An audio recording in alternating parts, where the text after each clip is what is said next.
Bayangkan, kamu tersesat di sebuah hutan sunyi. Di tengah gelapnya pepohonan, tiba-tiba tercium aroma sate yang begitu kuat. Seakan ada warung di depan sana. Tapi, ketika kamu mendekat, yang terlihat justru sebuah rumah tua reot dengan papan bertuliskan Rumah Sate. Malam semakin larut, dan dari dalam terdengar suara aneh. Apakah itu rumah makan biasa?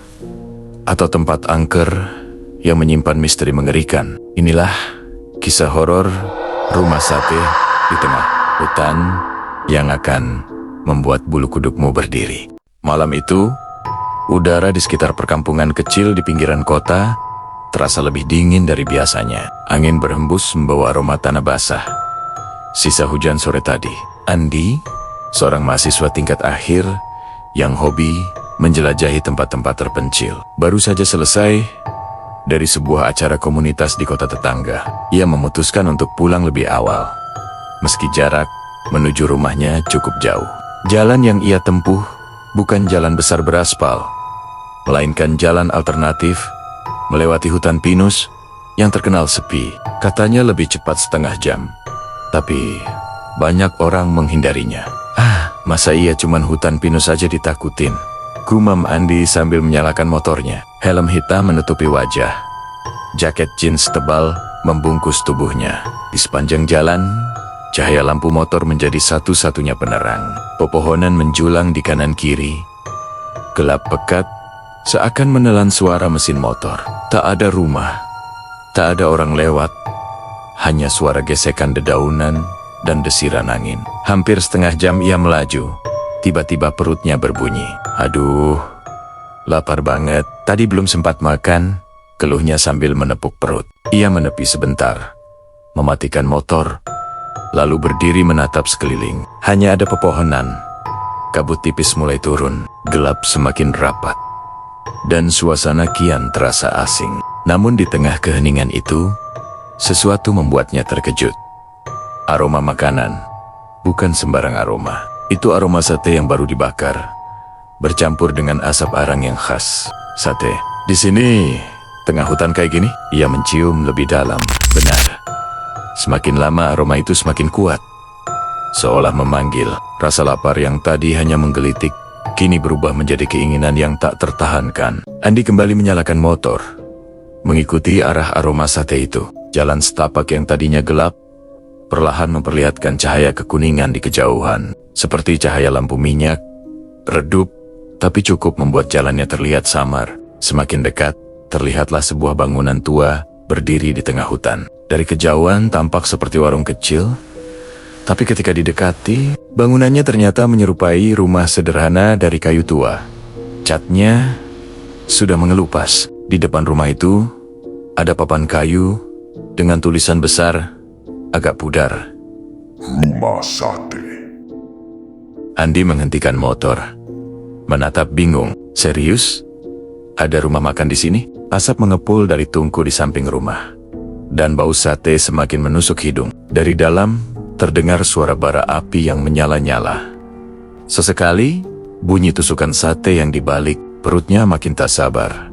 Ia pun menaruh helm di motor dan melangkah mendekat. Di teras rumah itu, ada seorang pria parubaya, mengenakan pakaian lusuh, rambutnya tipis beruban. Wajahnya pucat, namun tersenyum ramah. Tangannya cekatan membalik sate di atas bara arang yang menyala merah. "Selamat malam, nak," sapa pria itu dengan suara serak, tapi lembut. "Pas sekali mampir, satenya baru matang." Andi tersenyum lega. "Wah, iya pak, bau satenya bikin gak tahan. Saya kira nggak bakal ada warung di sini." Pria itu hanya tertawa kecil. "Jarang orang lewat sini. Tapi kalau sudah mencium aroma sate saya, pasti akan mampir." Andi sedikit heran dengan kalimat itu, tapi rasa lapar lebih menguasai pikirannya. Ia duduk di bangku kayu panjang di depan rumah. Bangku itu dingin, seperti lama tidak diduduki orang. Tak lama, pria itu membawa piring tanah liat berisi sate panas dengan bumbu kacang kental. Aroma khas sate bercampur asap arang membuat Andi tak sabar lagi. "Silakan dimakan, nak. Seporsi dulu, kalau kurang bisa tambah." Andi langsung mengambil sebatang sate, meniupnya sebentar, lalu menggigit. Rasanya luar biasa enak, dagingnya empuk, bumbu kacangnya pas, dan ada rasa gurih yang sulit dijelaskan. Mantap banget, Pak. Rasanya beda sama sate biasa. Dagingnya, daging apa? Ya, tanyanya sambil mengunyah cepat. Pria itu hanya tersenyum samar. Rahasia keluarga. Tapi yang pasti, dagingnya segar. Andi tak ambil pusing. Ia melahap satu persatu sate itu, tak peduli, meski mulutnya kepanasan. Saking laparnya, ia bahkan lupa kalau tempat ini terasa janggal. Rumah reyot di tengah hutan, tak ada listrik, tapi bisa menjual sate seenak ini. Setelah menghabiskan seporsi, pria itu kembali menawarkan, "Mau tambah? Nah, perutmu sepertinya masih kosong." Andi mengangguk cepat. "Boleh, Pak.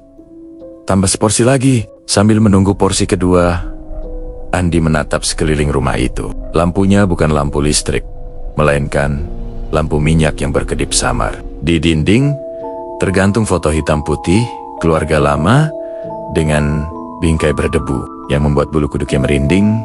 Beberapa foto tampak kabur, seperti ada bayangan hitam yang menutupi wajah orang-orang di dalamnya. Ia menoleh ke arah dapur. Dari celah tirai lusuh, terlihat sekilas ada sosok wanita berambut panjang tengah menatapnya. Namun ketika ia berkedip, tirai itu tertutup rapat. Seakan tak ada siapapun di sana. Andi bergidik. Mungkin cuma bayangan, gumamnya, mencoba menenangkan diri. Tak lama, pria itu kembali dengan piring kedua. "Silakan, Nak. Makanlah sampai kenyang." Andi kembali menyantap sate itu dengan lahap. Kali ini, ia merasakan ada sesuatu yang berbeda. Teksturnya lebih kenyal. Rasanya agak aneh. Tapi, entah kenapa tetap membuatnya ingin terus makan. Namun di tengah suapan, ia mendengar sesuatu.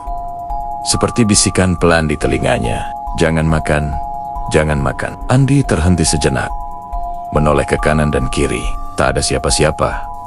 Pria itu hanya tersenyum dari kejauhan, matanya menatap tajam. "Kenapa, Nak? Ada yang salah?" tanya pria itu dengan suara datar. Andi menggeleng cepat. "Enggak, Pak. Enak kok." "Enak banget."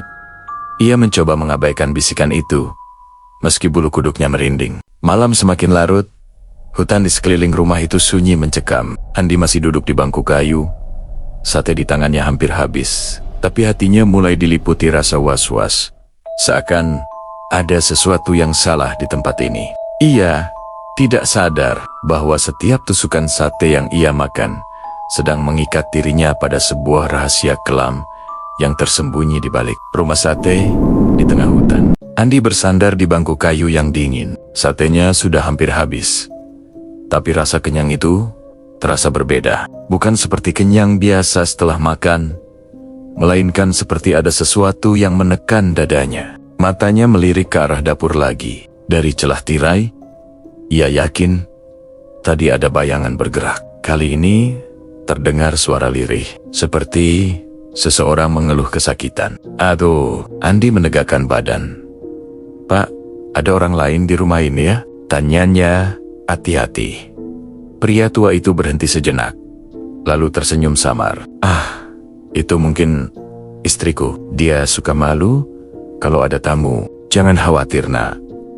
Dia baik kok." Andi mencoba tersenyum sopan, meski hatinya tetap tidak tenang. Ia memperhatikan piring tanah liat di hadapannya. Ada noda merah samar di pinggirannya. Ia mengira itu saus sambal, tapi warnanya terlalu pekat, terlalu gelap. Ketika ia hendak mengusapnya dengan jari, tiba-tiba lampu minyak di sudut ruangan bergoyang keras. Seperti ada angin kencang, padahal semua jendela tertutup rapat. Andi terkejut. "Pak, anginnya dari mana ya?" Pria itu hanya tersenyum lagi. Kali ini senyumnya lebih lebar, hingga terlihat gigi kuningnya yang jarang-jarang. Rumah ini memang suka begitu. Angin datang sendiri. Untuk mengalihkan rasa takut, Andi mencoba mengajak bicara. "Pak, kenapa bikin rumah makan di tengah hutan? Kan sepi. Jarang ada orang lewat." Pria itu menatap api arang dengan sorot mata kosong. "Orang jarang lewat, betul. Tapi yang lapar selalu datang. Mereka akan mencium aroma sate saya dari manapun." Tidak perlu ramai, cukup satu orang saja tiap malam. Andi terdiam. Kata-kata itu aneh, tapi cara pria itu mengucapkannya seakan sangat wajar. Pria itu lalu duduk di kursi seberang, menatap Andi. Kamu mahasiswa? Ya, dari cara bicara dan bajumu kelihatan. Pasti sering begadang. Lapar tengah malam. Kebetulan malam ini kamu sampai di sini. Andi menelan ludah. Iya, Pak. Kok tahu? Pria itu hanya tersenyum. Sudah banyak yang mampir. Semuanya sama seperti kamu. Kalimat itu membuat Andi semakin tidak nyaman. Ia ingin segera pergi, tapi tubuhnya terasa lemas. Asap sate kembali mengepul. Namun kali ini aromanya berbeda. Ada bau anyir samar bercampur dengan harum bumbu kacang. Semakin lama, semakin menusuk hidung. Andi menutup hidung, mencoba berpikir positif. Mungkin kayunya basah, jadi baunya aneh. Tapi tiba-tiba, bisikan itu terdengar lagi. Lebih jelas, lebih dekat. Pergi, sekarang, sebelum terlambat. Andi menoleh cepat ke arah belakang. Tak ada siapapun, hanya bayangan pepohonan di luar jendela. Pak, barusan, ada yang ngomong ya? Suara perempuan. Pria itu menoleh perlahan. Tatapannya dingin. Wajahnya pucat. Tidak ada suara apa-apa di sini, Nat. Hanya kita berdua. Andi merinding. Meski perutnya sudah penuh, entah kenapa, Andi merasa ingin makan lagi. Ia bahkan hampir tak bisa mengendalikan tangannya sendiri. Ketika pria itu menyodorkan piring ketiga, silakan nak. Ini yang terakhir. Setelah ini, kamu akan kenyang selamanya. Kalimat itu membuat jantung Andi berdegup kencang. Tapi anehnya, tangannya tetap mengambil sebatang sate, memasukkannya ke mulut. Begitu ia gigit, lidahnya merasakan sesuatu yang berbeda. Daging itu terlalu kenyal, seperti bukan daging sapi atau ayam. Ada rasa aneh seperti rasa besi. Getir, ia berhenti mengunyah, menatap sate itu. Dalam cahaya redup, ia melihat potongan daging dengan bentuk tak beraturan, dan sekelebat bayangan membuatnya yakin itu bukan daging hewan biasa. Tangannya bergetar. Ia hampir muntah. Pak, ini daging apa? Pria itu menatapnya tajam.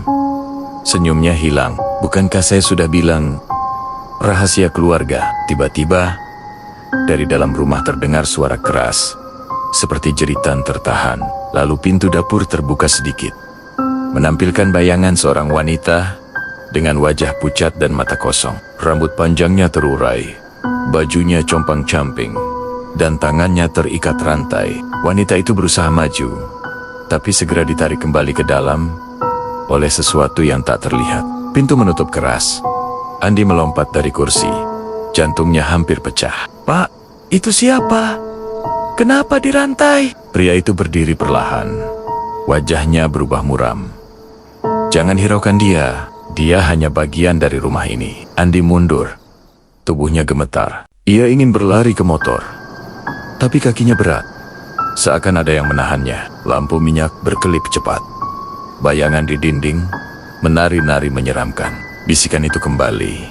Kali ini dari segala arah. Pergi, lari, jangan tunggu.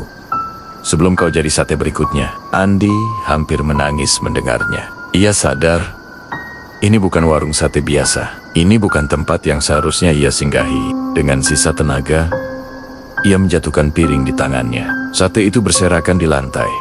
Dan anehnya, daging yang jatuh bukan lagi potongan sate biasa, melainkan potongan yang lebih mirip hari manusia. Andi teriak kencang, mundur, sambil menabrak kursi.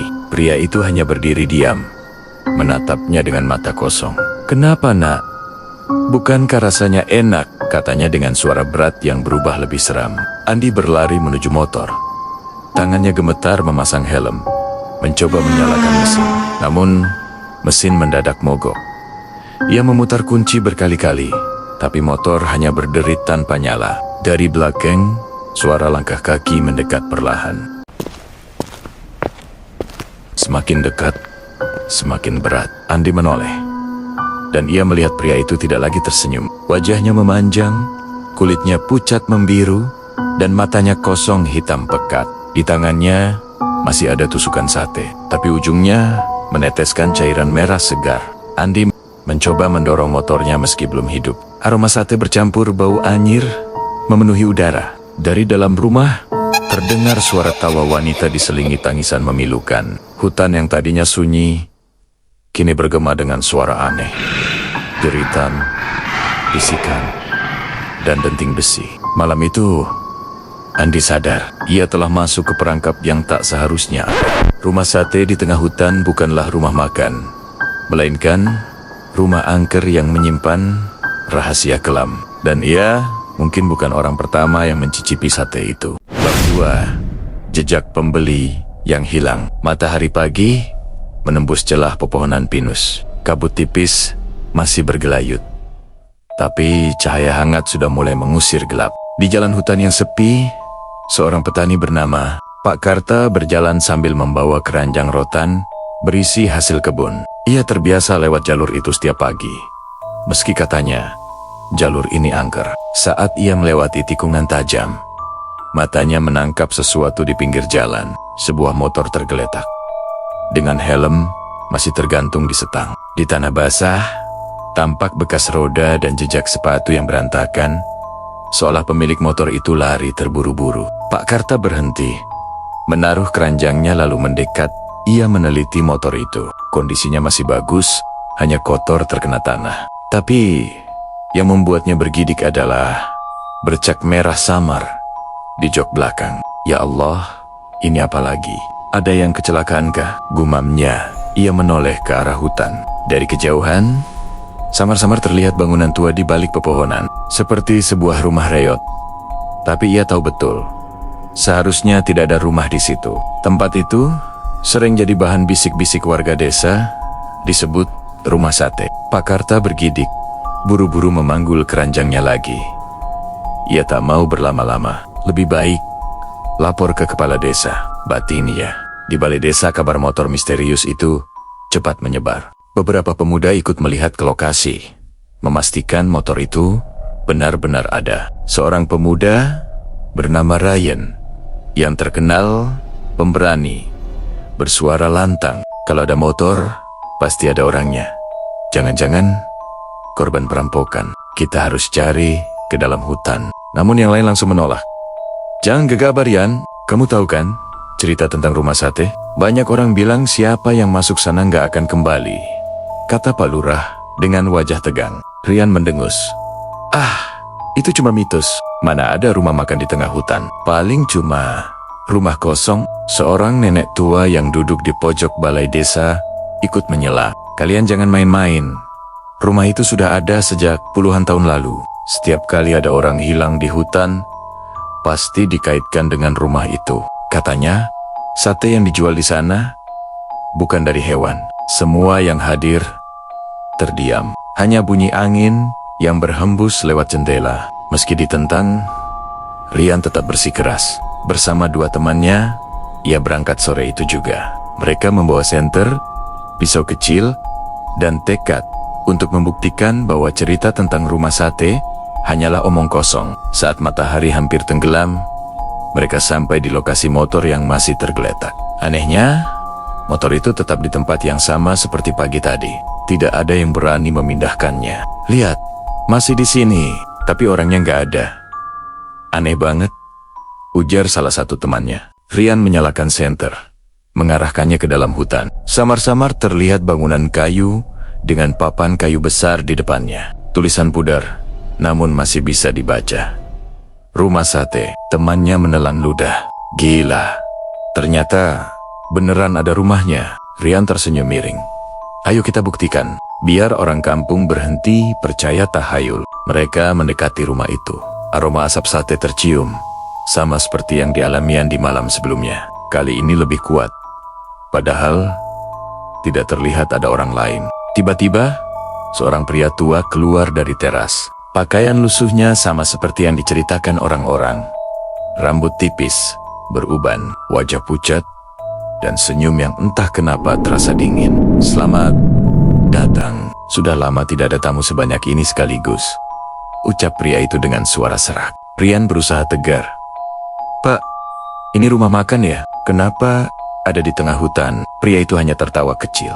Hutan atau kota, sama saja.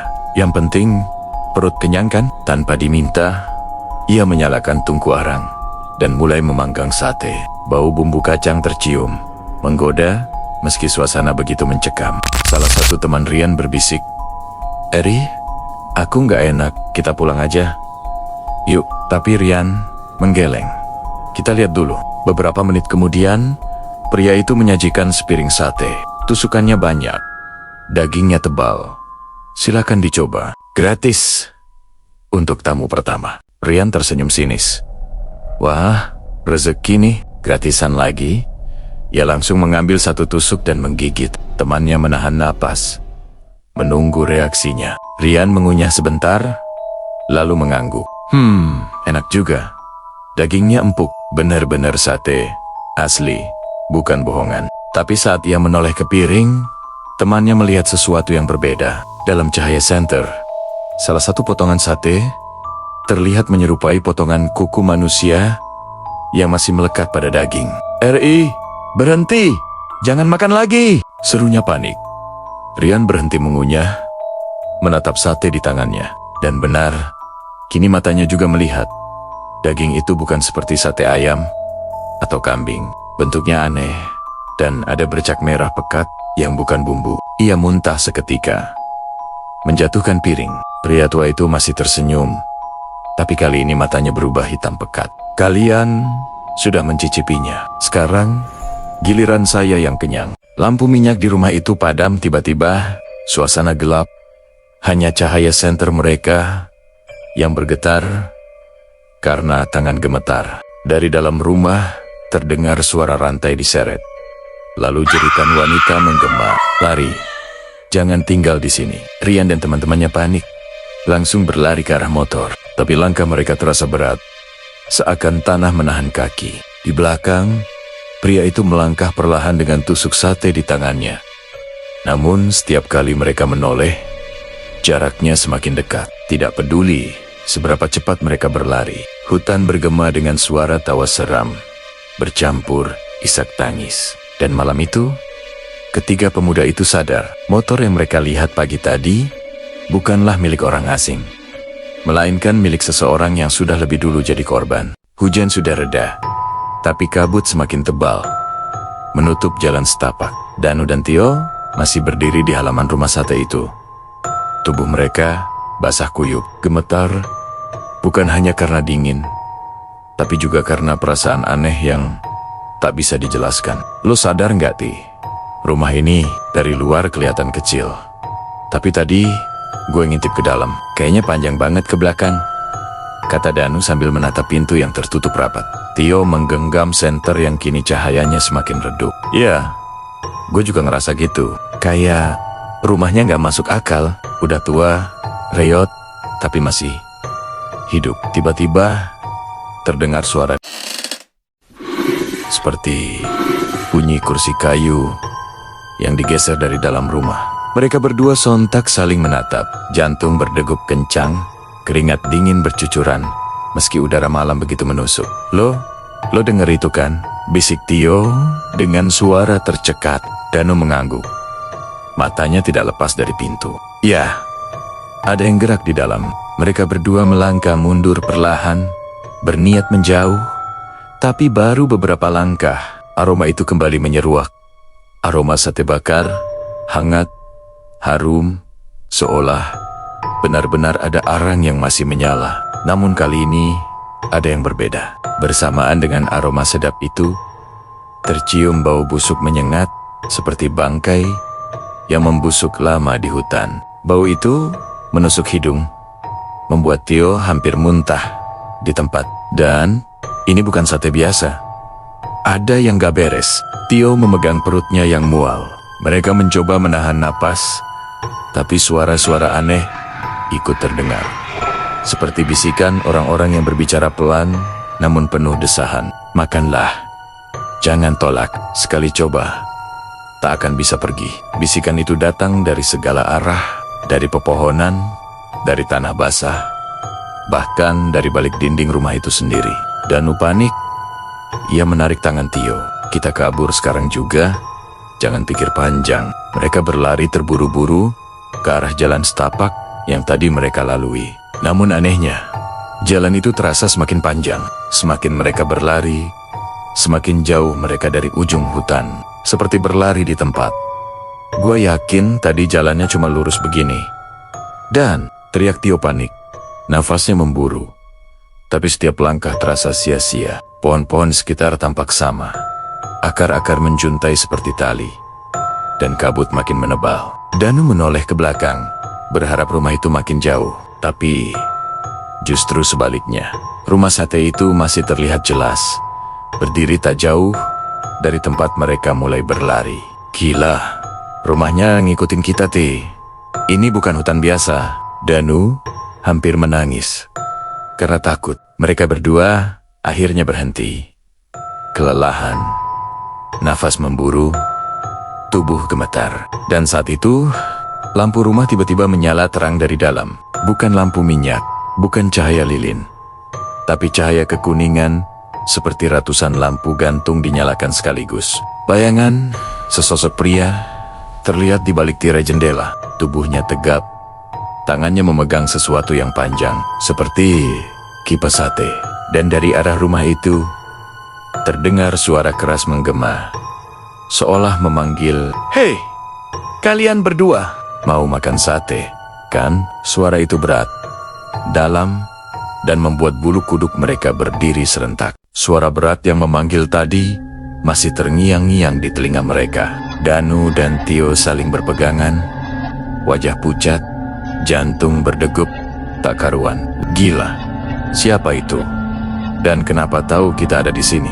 Mereka ingin kabur, tapi langkah terasa berat. Bukan hanya karena lelah, tapi juga karena ada semacam tarikan tak kasat mata yang menggiring mereka kembali ke rumah sate itu. Kabut makin pekat. Hening, hanya suara serangga malam bercampur hembusan angin dingin yang sesekali membawa aroma sate terbakar harum, tapi aneh, bercampur bau busuk yang menusuk hidung. Tiba-tiba, pintu rumah sate itu terbuka sendiri, pelan sekali, seperti ada yang menunggu. Dari dalam, cahaya kuning redup menyorot keluar, memotong kabut malam. Dan gue nggak mau masuk ke sana. Tio bergidik, kakinya mundur setapak. Danu menelan ludah. Gue juga, Ti.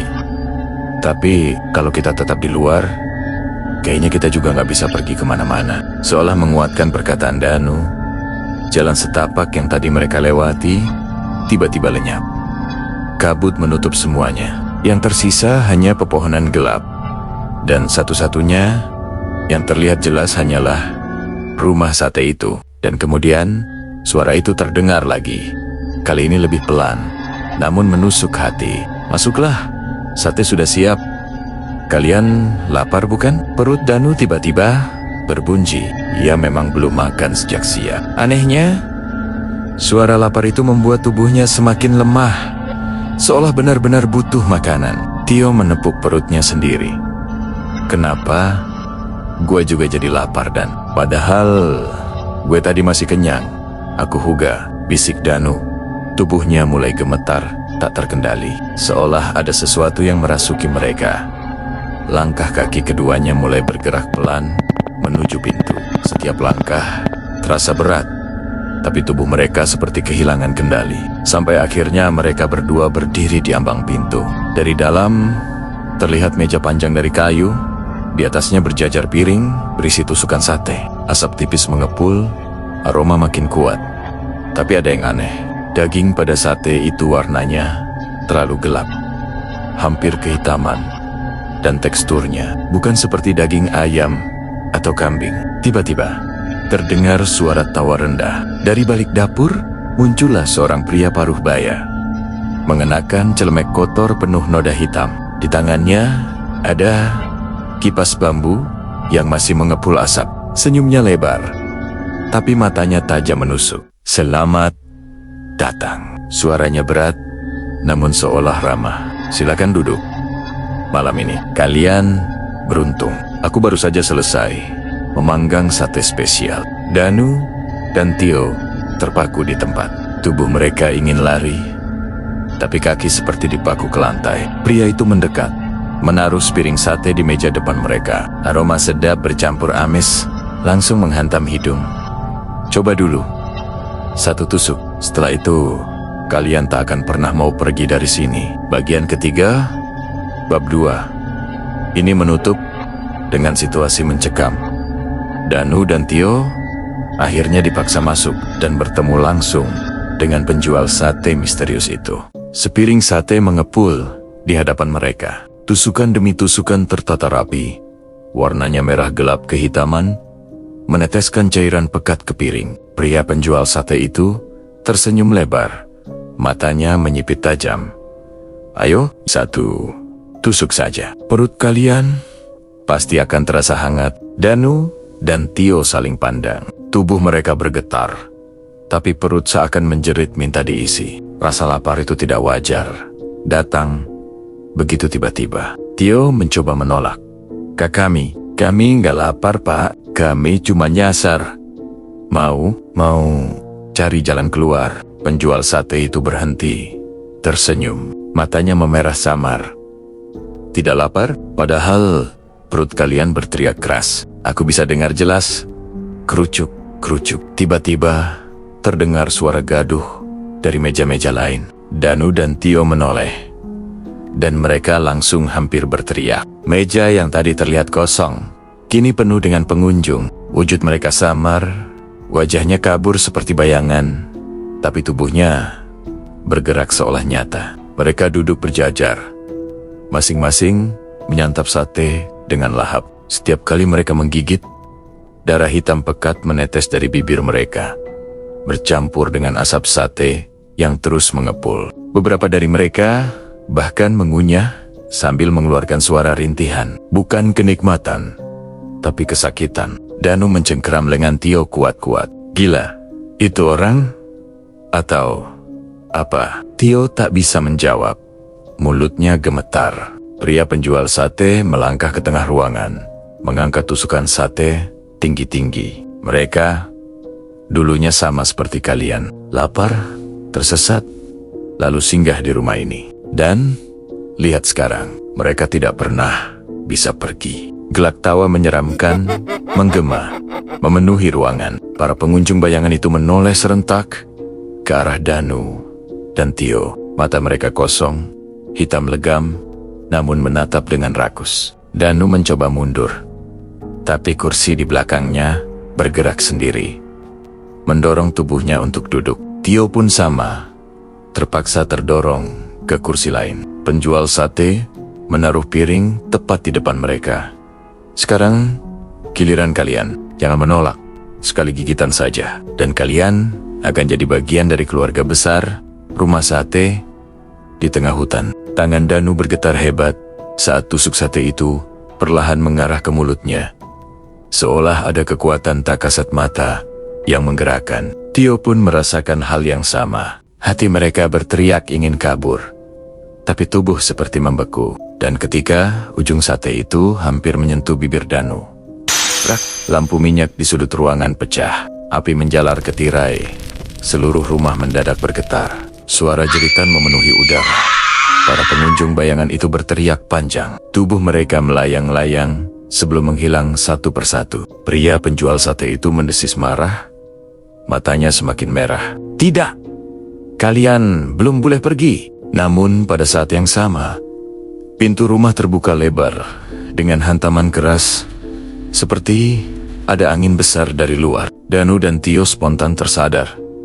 Tubuh mereka bebas dari tekanan gaib itu. Tanpa pikir panjang, mereka melompat dari kursi dan berlari sekuat tenaga ke arah pintu. Hati mereka hanya punya satu tujuan: keluar dari rumah sialan ini. Dengan napas memburu, mereka berhasil menembus ambang pintu. Hujan kembali turun deras, membasahi tubuh mereka. Mereka berlari menembus kabut, tak peduli kemana arah jalan. Dari belakang, suara penjual sate menggema keras, menggetarkan seluruh hutan.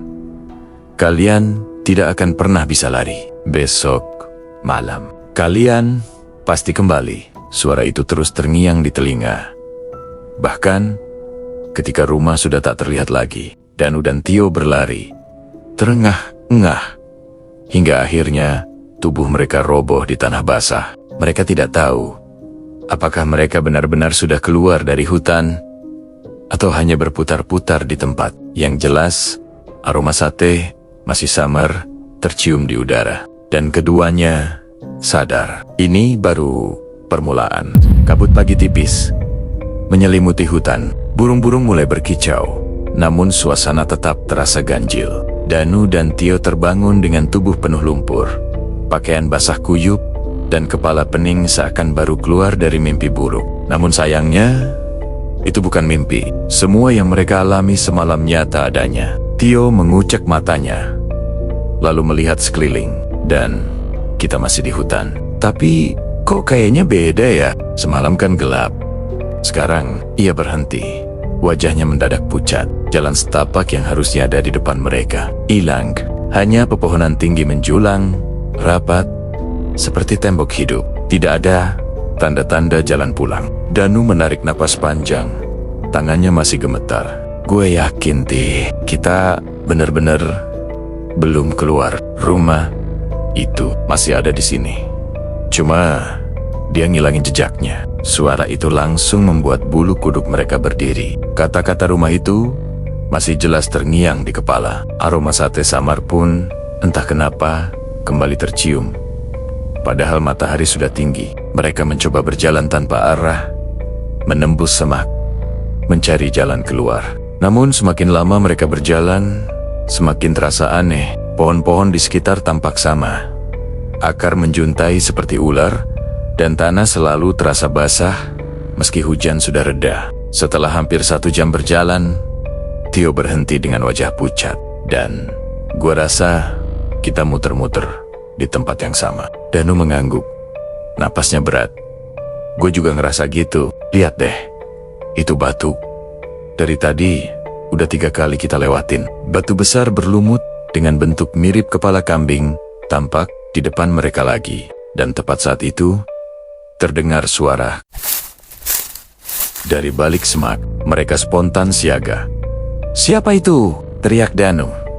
Dari balik semak, muncul sosok tua. Tubuhnya bongkok, rambutnya putih, berantakan, matanya cekung dalam. Ia memakai pakaian compang-camping, seperti orang yang sudah lama hidup di hutan. Tio mundur 2 langkah. Dan itu orang? Atau sosok itu mendekat pelan, lalu berbicara dengan suara serak. "Kalian 2 anak muda bodoh, kenapa masuk ke hutan ini?" Danu menelan ludah, tapi memberanikan diri. "Kami nyasar. Kami cuma pengen pulang." Orang tua itu mendecih, lalu menunjuk dengan tangannya yang kurus. "Kalau sudah masuk wilayah rumah itu, kalian tidak bisa pulang semudah itu." Kata-katanya membuat dada mereka sesak. Tio nekat bertanya, "Rumah itu apa sebenarnya?" Orang tua itu menunduk, lalu berbisik lirih, "Itu bukan rumah biasa. Itu rumah kutukan. Sejak puluhan tahun lalu, ada seorang penjual sate yang serakah. Ia ingin dagangannya selalu laris. Bahkan rela melakukan perjanjian dengan makhluk gaib. Dan sebagai ganti, daging yang ia bakar bukan daging biasa." Danu dan Tio menahan napas. Wajah mereka semakin pucat. "Bukan daging biasa. Maksudnya?" Suara Danu hampir tak terdengar. Orang tua itu menatap mereka dalam.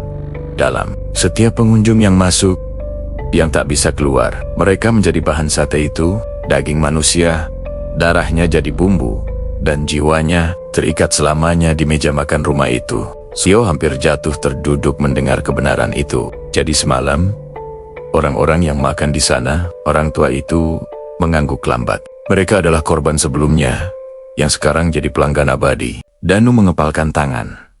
"Berarti kalau kita nggak segera pergi, kita juga bakal..." Sebelum sempat menyelesaikan kalimatnya, angin besar bertiup kencang. Kabut tebal turun lagi, menutupi pandangan. Dan orang tua itu tiba-tiba lenyap, seolah tak pernah ada. Di kejauhan, samar-samar terlihat atap rumah reot itu lagi. Rumah sate di tengah hutan. Dan dari dalamnya, kembali terdengar suara berat itu, menggema jelas di antara pepohonan. "Kalian belum mencicipi sateku, cepat kembali." Danu dan Tio menutup telinga mereka. berlari ke arah yang berlawanan. Meski tak tahu kemana, tapi semakin jauh mereka berlari, suara itu tetap terdengar. Makin dekat, makin menusuk kepala mereka. Seakan rumah itu benar-benar mengejar. Di bab ini, misteri asal-usul rumah sate di tengah hutan mulai terungkap. Perjanjian gelap, sang penjual sate, korban-korban sebelumnya, dan kenyataan bahwa mereka berdua kini juga sedang diburu untuk jadi bagian darinya. Langkah kaki Danu dan Tio makin berat. Nafas terengah, kaki tersandung akar-akar hutan. Tapi mereka terus memaksa diri berlari. Suara itu masih terdengar mengikuti. Kadang dekat, kadang jauh. Namun, tak pernah benar-benar hilang. Aku udah gak kuat.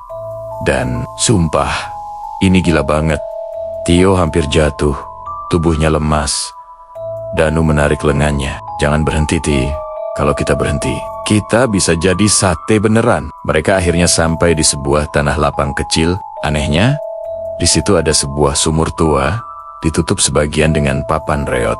Seolah sumur itu sudah lama tak tersentuh. Danu mendekat, mencoba mengintip ke dalam. Gelap, hanya suara tetesan air yang bergema. Tio, mungkin ini bisa jadi tempat kita sembunyi sebentar. Ya kalau tetap di luar, kita pasti ketemu rumah itu lagi. Mereka berdebat sebentar, sampai akhirnya suara tawa menyeramkan terdengar lagi dari arah pepohonan. Tawa yang berat, panjang, seperti seseorang yang sedang sangat puas. Tanpa pikir panjang, mereka pun menggeser papan reot itu dan menuruni bibir sumur. Hanya beberapa meter ke bawah, ternyata ada terowongan sempit yang gelap dan lembab. Bau tanah bercampur amis menusuk hidung. Dengan senter yang sudah hampir habis baterai, mereka menelusuri terowongan itu. Dinding tanahnya dipenuhi coretan aneh, seperti simbol-simbol gaib yang tidak mereka mengerti. Tio menyinari salah satu coretan, lalu bergidik, dan lihat, ini simbolnya sama kayak yang ada di celemek penjual sate itu semalam. Berarti tempat ini masih ada hubungannya sama dia. Semakin jauh mereka berjalan, terowongan itu meluas. Dan akhirnya, mereka tiba di sebuah ruangan besar di bawah tanah. Pemandangan di sana membuat mereka hampir menjerit. Di tengah ruangan, ada altar dari batu, penuh bercak hitam yang sudah mengering. Di sekelilingnya, berserakan tulang belulang manusia. Ada tengkorak, ada tulang rusuk, ada potongan yang tak lagi utuh. Dan di dinding ruangan itu, puluhan tusukan sate tertancap dengan sisa daging kering yang menghitam. Seolah tempat itu adalah dapur rahasia, tempat sang penjual sate menyiapkan bahan dagangannya. Tio menutup mulutnya, hampir muntah. Ya Tuhan, jadi selama ini benar-benar manusia. Danu gemetar hebat, tapi matanya terpaku pada sesuatu di atas altar. Sebuah buku tua, lusuh, dengan kulit hitam, dan simbol yang sama terukir di sampulnya. Ia perlahan mendekat, meraih buku itu. Begitu disentuh, hawa dingin luar biasa menyelimuti tubuhnya. Gua rasa ini kitab perjanjian dia. Belum sempat membuka, tiba-tiba terdengar suara langkah berat dari arah terowongan. Buk, suara itu mendekat, membuat tanah bergetar. Tio panik. Dia datang dan cepat sembunyiin bukunya. Danu buru-buru masukkan buku itu ke dalam jaketnya. Mereka berdua mencari tempat bersembunyi di balik tumpukan tulang. Tak lama kemudian, sosok itu muncul. Penjual sate, matanya merah menyala. Wajahnya tampak lebih mengerikan daripada semalam. Lengannya penuh urat menonjol, dan di tangannya masih menggenggam kipas bambu berasap. Ia berdiri di depan altar, lalu menggeram. Siapa yang berani menyentuh kitabku? Danu menahan napas sekuat tenaga. Tubuhnya gemetar hebat. Tio menutup mulutnya dengan tangan sendiri agar tidak bersuara. Penjual sate itu mengendus-endus udara, seperti binatang buas mencari mangsanya. Kalian, aku bisa mencium bau takut kalian. Jangan kira bisa sembunyi dariku. Lampu senter Tio tiba-tiba mati total. Gelap gulita, dan dalam kegelapan itu terdengar suara seretan langkah mendekat. Semakin lama, semakin dekat. Tiba-tiba, sebuah tangan kasar menyentuh bahu Danu dari belakang. Ia menahan napas, berharap itu hanya ilusi. Tapi saat ia menoleh pelan, matanya langsung bertemu dengan wajah menyeramkan penjual sate itu. Mata merah menyala, kulit wajah penuh retakan hitam, seperti arang terbakar. Gigi tajam menyeringai, nafasnya berat, menghembuskan aroma amis daging hangus. Ketemu, kalian akhirnya, gumamnya. Suara rendah bergema di ruangan. Tio tak bisa lagi menahan diri. Ia berteriak sekeras mungkin, lalu berlari keluar dari persembunyian. Lari! Dan Danu refleks ikut bangkit, berusaha kabur. Tapi penjual sate itu bergerak jauh lebih cepat. Dengan sekali hentakan, tanah bergetar, dinding terowongan bergetar, dan tumpukan tulang beterbangan ke segala arah. Buang kitab itu, kembalikan padaku, suaranya bergema. Seperti ribuan orang berteriak bersamaan. Danu menahan kitab itu di dadanya. Enggak, kalau kitab ini yang bikin lo kuat, gue bakal hancurin. Ia berlari ke arah altar batu, meletakkan kitab itu, lalu mencoba merobeknya. Tapi begitu tangannya menyentuh halaman pertama, tubuhnya langsung terpental ke belakang. Nyeri luar biasa menyambar, seolah ratusan jarum menusuk ke kulitnya. Tio membantu menarik Danu berdiri. Kita harus cari cara lain.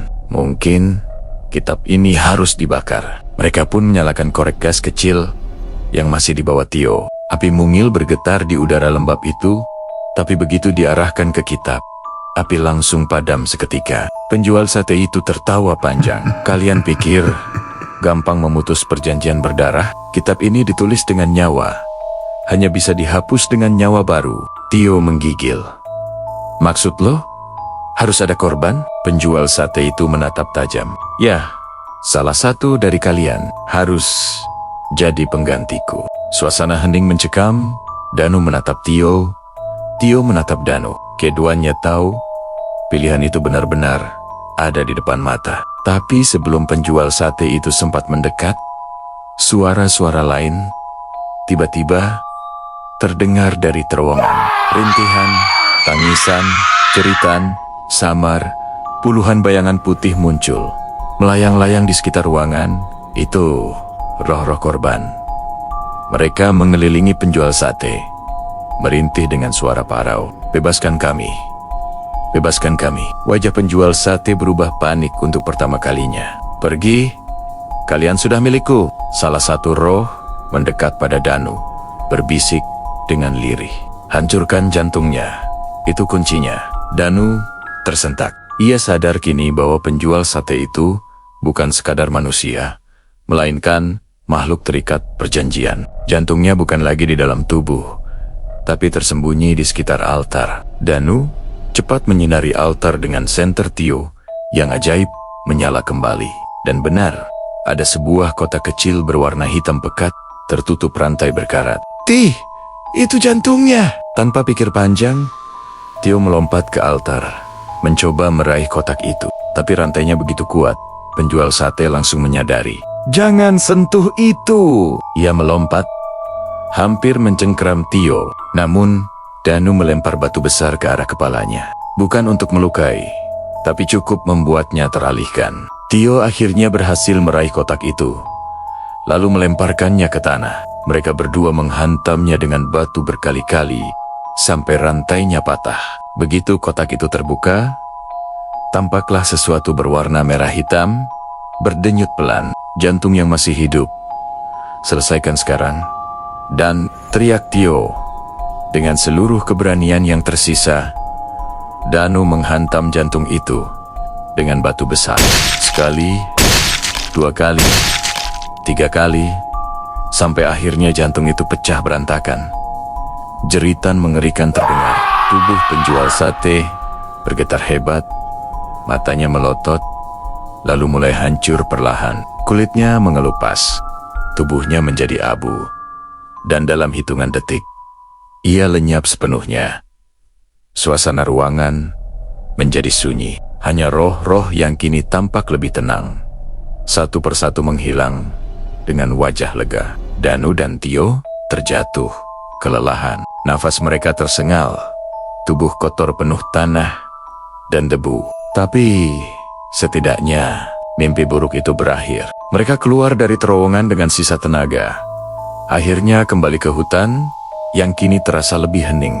Saat menoleh ke belakang, mereka terkejut. Rumah sate itu sudah hilang, seolah tak pernah ada. Hanya sisa bau asap samar yang tertinggal. Terbawa angin malam, Tio menepuk bahu Danu. Kita berhasil. Dan Danu hanya mengangguk pelan, lalu berbisik, "Ya, tapi gue yakin kutukan ini gak sepenuhnya hilang. Selama ada orang yang haus kekuasaan, pasti ada yang bakal nerusin perjanjiannya." Mereka berdua berjalan menjauhi hutan tanpa menoleh lagi. Dan di kejauhan, samar-samar terdengar suara seperti bunyi kipas sate.